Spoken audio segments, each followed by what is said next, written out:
मलिरा चेगिचिन गुतगे peoples party MPa Salim बलोचा वशनी दे Marrakesh बेगान आफरान कुताब गुश्तक मनगी गप के तद दर तक सिक्की दया के तहत दाजी रेफरेंस किताब जा इच बड़े तावान दैग नबी अगान लाइब्रेरी पोश निवास्ता गांगे दुरक गुत्ता बुड़म मानो मैं दमक एमएनए शी देमा मस्तरे उड़ान जोड़ गए उदास शानी कने जब मतलब एथेंटिकली कुछ ना कि लाइब्रेरी मिसमार नबे अच्छा ये तो हमारा सवाल है कि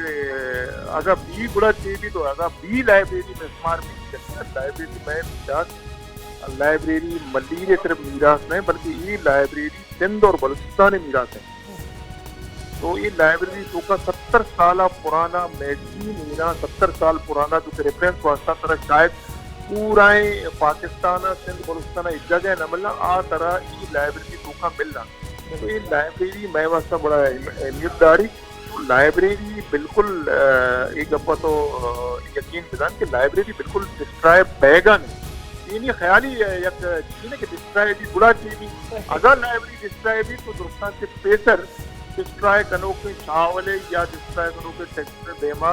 एमएनए और एमपी हो सकता है।